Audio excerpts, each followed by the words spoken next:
Good morning guys. I hope you guys are safe and well, isn't it? So our previous sessions we see about the optical fiber, then we see the reflection and the glass fiber, isn't it? So in which what are the parts we learn the optical fiber? The optical fiber is a mode of transmission of information through the signal in the form of light, isn't it? And it works on the principle of total inner reflection, isn't it? It works on the principle of total inner reflection. Then we see that optical fiber consists of two important parts. One is the core and the other one is the cladding. The inner part of fiber is called as the core and the outer part of fiber is called as the cladding. And the optical fiber will be works on the principle of it will be transmitting the signal undergo the principle of a total internal reflection, isn't it? Isn't it? So then we see the acceptance angle, isn't it? So what is the acceptance angle? To ensure the core cladding interface. What is that? To ensure the core cladding interface, the light should be instead of a particular angle. What is that? The light should be instead of a particular angle. The angle is called as the acceptance angle, isn't it? From that we learn the acceptance angle IA is equal to sine inverse of root of n1 square minus n2 square minus n1 square by n3 square, isn't it? Isn't it? n1 square minus what is that? n1 square minus n2 square. What is that? n1 square minus n2 square by n3. Then we learn the numerical aperture, isn't it? The expression for the numerical aperture Na is equal to sine I3A. So sine A into n3 into sine A is equal to root of n1 square minus n2 square. Isn't it? So whatever what we learn in optical fiber, the optical fiber is the mode of transmission of information in the form of signal through the form of transmitting the signal in the form of light, isn't it? Transmitting the information in the form of signal in the form of light. It works on the principle of total reflections, and it having two major parts. One is the core and another is the cladding. The inner part of the optical fiber is called as the core, and the outer part of the fiber is called as the cladding. From that we learn acceptance angle and numerical aperture, and also the acceptance cone, isn't it? What is the numerical acceptance angle? The acceptance angle to ensure the core cladding interface. What is that? To ensure the core cladding interface, light should be instead of a particular angle. What is that? The light should be instead of a particular angle at the fiber. The angle is called as the acceptance angle. So IA is equal to sine inverse of root of n1 square minus n2 square by n3. From the expression for the numerical aperture, Na is equal to sine IA into n3 is equal to root of n1 square minus n2 square.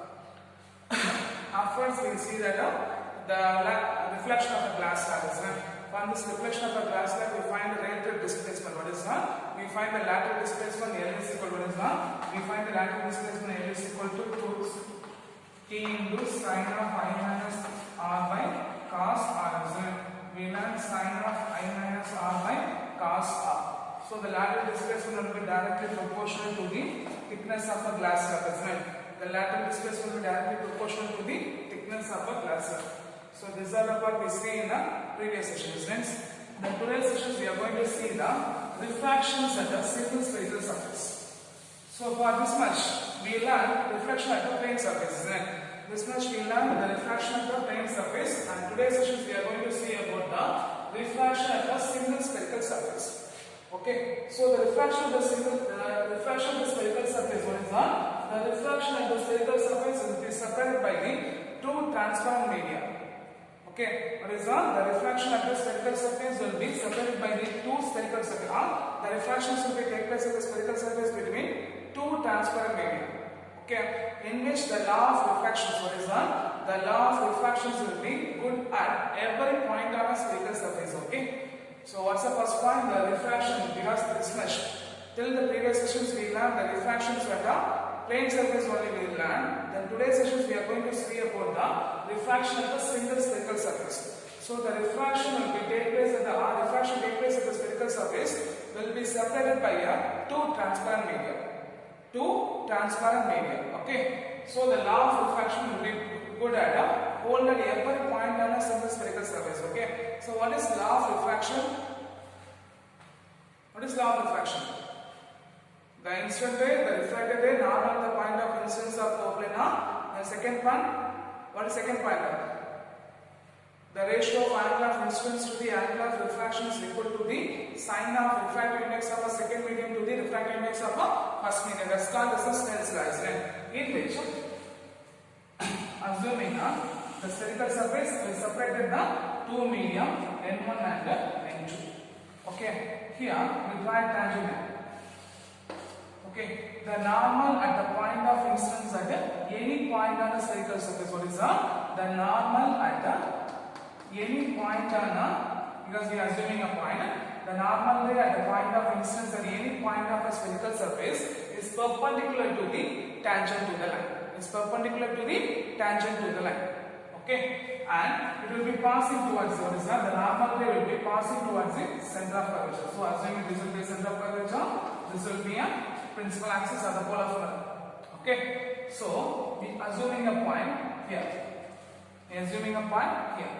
The point will be point of instance. Okay, the assuming a point will be the point of instance.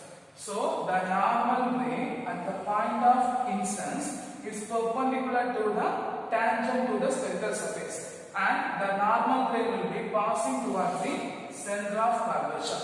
The normal ray will be passing towards the center of curvature. Okay, so for this session we are going to learn the refraction of the single spherical surface. So the refraction takes place in the spherical surface will be separated by the two transparent media. Okay, and this the law of refraction will be good. The law of refraction will be good at every point on a single spherical surface. Okay, the law of refraction will be good on every point on a single spherical surface, and the normal at the point of instance will be perpendicular to the tangent of the spherical surface, and the normal ray will be passing towards the center of curvature. So the study of refraction of the single spherical surface is give a way to understand the thin lens. Because for a thin lens having one or more spherical surfaces, isn't it? So the study of refraction of the spherical surface which gives the good point, or which gives the way to understand the thin lens whether they are having one or more spherical surface. While you are studying the refraction of the spherical surface, you are studying the 2 points. Okay. First point, the incident light. What is that? The incident light should be monochromatic. What is that? The incident should be monochromatic. Okay, the incident should be monochromatic. The second point, the incident ray always moving close to the principal axis, para-axis. The incident ray will be always moving. The incident ray will be very close to the principal axis or para-axis. So when we are studying the refraction, you should be assuming two conditions. First condition, the incident ray should be monochromatic. The second one, the incident ray will be close to the principal axis. The incident ray should be close to the principal axis. Okay. So this will be introduction part. So what's the part? You see the refraction takes place at the spherical surface which is separated by the two transparent media. Okay. In which the normal ray at the point of instance is perpendicular to the tangent. Okay. At every point, whatever point we take, then the normal ray will be always passed towards the center of curvature. The normal ray will be always passed towards the center of curvature. Then why we are learning refraction of spherical surface means it gives a way to understanding a thin lens, because they are having a one or more spherical surface. They are having one or more spherical surface. Okay, they are having one or more spherical surface. Then what are the points? When we are learning refraction means we have to assume two conditions. The first condition, the incident should be monochromatic. The second condition, the incident ray moving very close to the principal axis. Okay. Now we are going to learn the sign convention. Okay, because it will be important here. The sign conventions already we know that, isn't it? So assuming this will be a spherical surface. Okay, this will be a spherical surface which separated the two transparent media. Okay, in which this will be a center of curvature, this will be a pole of curve. Okay, if object will be placed here, means what is that? If the object will be placed here and the image will be formed here, means okay, image will be formed here, means okay, just assume object is there, image will be formed here. Okay, then what are the sign conventions you take as a? If the object distance measured left to the polar mirror means it will be considered as a minus u. Then the image distance right to the polar mirror means it will be considered as a positive v. Okay, in case if object is placed perpendicularly above the principal axis means it considered as a positive edge. If the image will be formed perpendicular to the perpendicularly invert to the principal axis is considered as a minus edge. Okay? So already we know the sign conventions. You should remember the point. Okay? So what's the point you have to remember there? The object left to the polar mirror means negative, or the distance measured left to the polar mirror means considered as a negative. The distance measured right to the polar mirror means it will be considered as a positive. Okay. Then the height measured above the principal axis means considered as a positive. The height measured below the principal axis means considered as a negative. Okay. So you should be remember this point. Okay. Clear? So what are the points you should remember? What are the conditions for the refraction straight rays in the similar spherical surface? The light should be monochromatic. The light should be monochromatic and the incident ray will be very close to the principal axis. Then second point, what are the sign conventions you have to remember? First point, the distance left to the polar mirrors is considered as a negative. The distance measured right to the polar mirror is considered as a positive. Then the height take above the principal axis is considered as a positive. The height measured below the principal axis is considered as a negative. So these are the 2 points you have to, these are the points you should remember. Okay. Now we are going to see the equations and what is done. We are going to see the equations and the refractions and the single spherical surface. So we are going to see the equations and the single spherical surface, or equations of refraction of the single spherical surface. Okay, so we are zooming on. Okay, considering a transparent media. Okay, considering a two transparent media is separated by a spherical surface. Considering a two transparent media separated by a spherical surface having a refractive index n1 and n2. Having a refractive index, what is that? Having a refractive index at the n1 and n2. So this will be a center of curvature. This will be a pole of a spherical surface. Okay. So assuming an object, let O be the object. Okay. Placed in the medium n1. Let O be the object placed in the medium n1. So OC be the line which will be cut towards the principal axis. So OC be the line which cut towards the principal axis. So what are the point?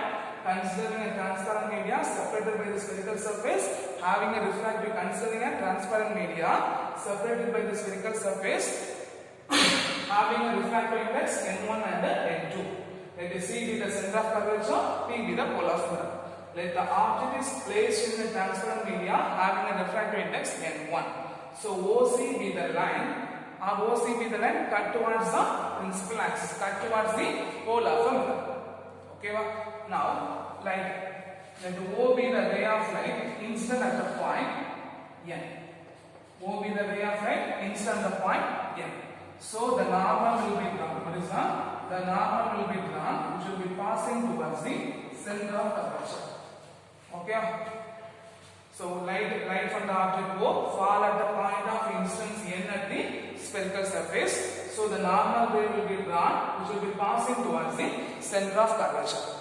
So after reflected, because the light will be moving from denser medium to rarer medium, because the medium N2 is greater than N1. So the light will be deviated towards the normal, which is forming an image I. Light will be deviated towards the point. What is that? The light will be deviated towards the point, which is forming an image I.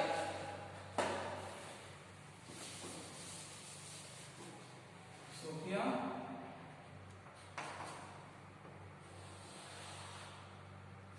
okay. So what are the points you have to remember? Let us consider the transparent media separated by the spherical surface having a refractive index n1 and n2. Let O be the object placed in a medium having a refractive index n1. OC be the line which will be drawn to the principal axis, in which the light from the object O fall at the point N at the spherical surface. So the normal ray will be drawn, which will be passing towards the center of curvature. Assuming N2 will be greater than N1, so the light ray will be moving towards the denser medium. So it moves towards the normal, which form an image I. So we make angle. This will be angle of instance I. This will be angle of refraction R. Now we make angle. We draw one line towards the principal axis. Okay. This will be angle alpha. This will be angle beta. This will be angle gamma. Okay. Clear? Now, by law of refractions or by Snell's law. What is that? By Snell's law. What's the formula? N1 into sin I is equal to N2 into sin R. N1 into sin I is equal to N2 into sin R. Okay? N1 into sin I is equal to N2 into sin R. For small angles. For small angles, sin I will be approximately equal to I. Sin R will be approximately equal to R. Sin I will be approximately equal to I. Sin R will be approximately equal to R. So if the substitute is what you get, N1 into I is equal to N2 into R. This will be equation number 1. This will be equation number 1. Then here, what are the angles are there? NOP will be alpha, NCP will be beta, then NIC will be gamma. Isn't it? So just write the angles. Angle NOP is equal to alpha. The next angle NCP. Angle NCP is equal to beta.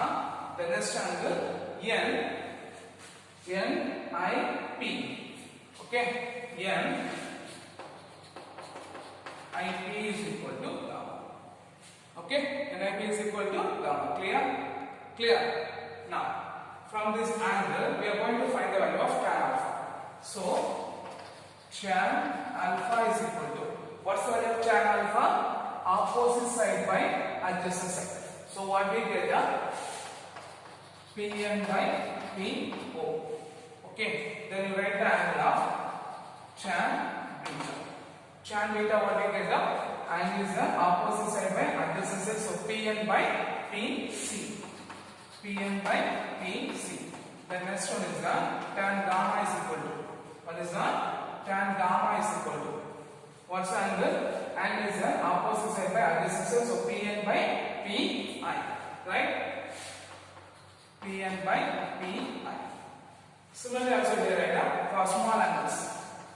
For small angles, because angle will be very small, tan alpha will be approximately equal to alpha, tan beta will be approximately equal to beta, tan gamma will be approximately equal to gamma. Okay, for small angle, tan alpha will be approximately equal to alpha, tan beta will be approximately equal to beta, tan gamma will be approximately equal to gamma. So if the substitute expression is what we get, alpha is equal to Pn by Po. Okay, then beta is equal to Pn by Pc. Then gamma is equal to Pn by Pi. Okay, clear? Then we are making a triangles. What are the triangles? Angle NOC. First triangle, second triangle NIC. Okay, from the triangle of, this is the important point, from the triangle of NOC, the angle NOC, the angle of instance I is equal to alpha plus beta. That is the angle of instance I is equal to alpha plus beta. Okay, then from the triangle of CNI, otherwise NIC. Okay, then from the triangle of NIC or CNI. Okay, what we get? Refraction is beta is equal to R plus gamma. Beta is equal to R plus gamma. So what we get? Beta is equal to R plus gamma. From this expression, R is equal to beta minus gamma. Okay, so substituting equation number 2 and 3 in equation number 1. So substituting 2 and 3 in equation number 1. Okay. So we are going to substitute what we get, N1 into alpha plus beta is equal to N into beta minus gamma. So right, N1 into alpha plus beta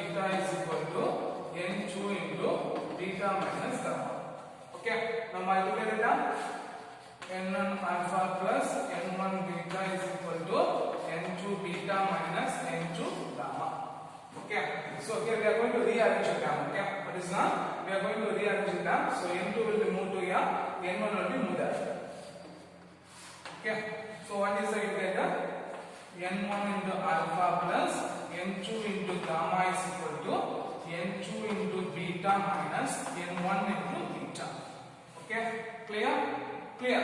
From this expression, N1 into alpha plus N2 into gamma is equal to N2 minus N1 into beta. Clear? So here we are going to substitute the value of alpha, beta and gamma in this expression. We are going to substitute the value of alpha, beta, gamma in this expression means what you get N1 into Pn by Po plus N2 into gamma value Pn by Pi. It is equal to N2 minus N1 into beta value Pn by Pc. Okay, both from this expression, guys, from this expression, what's the term is the common term? Pn will be common. So if you neglect it, means what you get N1 by Po plus N2 by Pi is equal to N2 minus N1 by Pc. N1 by Po plus N2 by Pa is equal to N2 minus N1 by Pc. Then we are going to the measures distance from pole to the object, left to the pole originally. It should be measured by minus u. Then from pole to the image distance, it should be measured by positive d. Okay. Then from the center of curvature to the pole of mirror, that will be radius r. That will be radius r. Okay. Clear? That will be radius r. So write P2O minus u. P2O is equal to minus u. Then P2I is equal to positive b. Then PC is equal to what is that? PC is equal to radius of curvature r. PC is equal to radius of curvature r. Okay. Now, if you substitute this expression, what you get N1 by minus u plus N2 by b is equal to N2 minus N1 divided by r. Okay. N1 by minus u plus N2 by b is equal to N2 minus N1 by r. So if you rearrange the expressions, what you get N2 by b minus N1 by u is equal to N2 minus N1 by r. This is the equation for what is that? This will be the equation for refractions at a single spherical surface. What is that? This will be the equation for the refraction at a single spherical surface. This equation holds the relation between the image distance, object distance, and also the radius of a curvature at the refractions radius of a curvature at the single spherical surface. Okay. Then, if our conditions N2 is equal to 1 and for the medium N1 will be here, means N1 is equal to 1. Okay. If we substitute this above expression, is what we get N by b minus 1 by u is equal to N minus 1 by r. N by b minus 1 by u is equal to N minus 1 by r. Clear? Clear? So what are the points here? We see that, guys, what are the points here? We see that considering a transparent medium having a spherical surface separated by the two transparent medium having a refractive index N1 and N2. Okay, let's see with the center of curvature of a spherical surface. O be the object placed beyond the pole of a mirror. O be the object placed beyond the pole of a mirror. Okay, so the light from the object fall at the point of N at the spherical mirror. So the normal line will be drawn at the point of N since N, which will be passing towards the center of curvature C. So after refractions, the light move from denser medium, so it moved towards the normal, which will form an image I. Okay, now we know the Snell's law, N1 into sin A is equal to N2 into sin A. From that, for small angle, sin r will be approximately equal to I, sin r will be approximately equal to r. So if you substitute means n1 into I is equal to n2 into r. Okay, then we make an angle. So whatever make an angle will be there. For an angle, n OP will be alpha, n CP will be beta, n IP will be gamma. Okay, from this angle we find the value of tan alpha. For this angle, tan alpha is equal to opposite side by adjacent. For this angle, opposite side by adjacent. For angle, opposite side by adjacent. So what we get now? Tan alpha is equal to Pn by Po. Tan beta is equal to Pn by Pc. Tan gamma is equal to Pn by Pi. So for a small angle, tan alpha will be approximately equal to alpha. Tan beta will be approximately equal to beta. Tan gamma will be approximately equal to gamma. So from this value, alpha is equal to Pn by Po, beta is equal to Pn by Pc, gamma is equal to Pn by Pn. Okay, clear? So from the triangle of NOC, what is done? From a triangle of NOC. From the triangle of NOC, the incidence angle I is equal to alpha plus beta. From the angle of NIC, otherwise INC, the R is equal to beta plus gamma. Okay. Beta is equal to R plus gamma. From this expression, R is equal to beta minus gamma. So we are substituting equation number 2 and 3 in equation number 1. So if we substitute means what we get now? N1 into alpha plus beta is equal to N2 into beta minus gamma. So multiply by the term N1 into alpha plus N1 into beta is equal to N2 into beta minus N2 into gamma. Okay? Clear? Clear?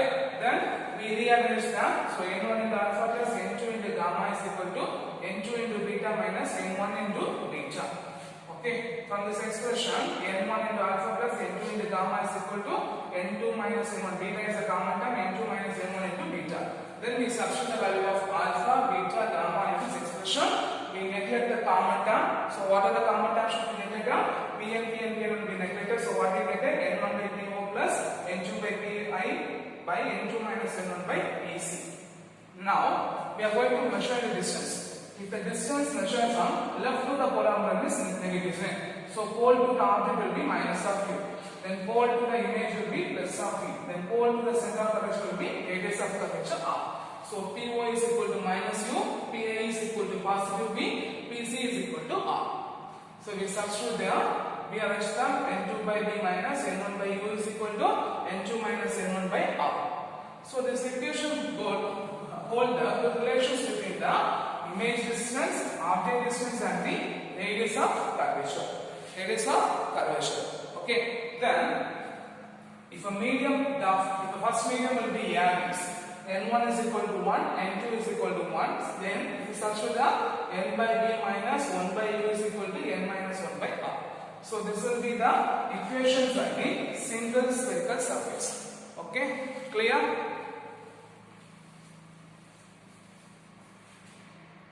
Discussions, we learn the reflection of the spherical surface and we learn the equation of single spherical surface. Equation for reflection of single spherical surface we learn is that. So what are the parts you should remember? So when we are learning the refraction, the law of refraction will be valid at every point is there. So what is law of refraction? The incident ray, the reflected ray, normal at the point of incidence of coplanar. Then the second point, the ratio of angle of incidence to the angle of refraction is equal to the sine of angle of incidence to what is that? Refractive index of the second medium to refractive index of first medium is there. Then also when we are learning the refraction of single spherical surface, whatever point you have to remember, the 2 point you have to remember. First point, the light should be monochromatic and the incident ray should be moving very close to the principal axis. Okay. Then what are the pointer? The sign conventions will be similar to the reflections. Okay. So what are sign convention? The object left to the polar mirror means negative. The distance measured right to the polar mirror means positive. The height measured above the principal axis means positive. The height measured below the principal axis means it should be negative. And finally we learn the equations of the single spherical surface. So for the equation of single spherical surface, we find the expression n2 by b minus n1 by u is equal to n2 minus n1 by r. These equations will solve the good relations for the horizon, hold the good relationship between r, hold the relation for the image distance, object distance and the radius of curvature. Okay. So I hope you should be learn the sessions. You should be learned very clearly. Okay. time wise.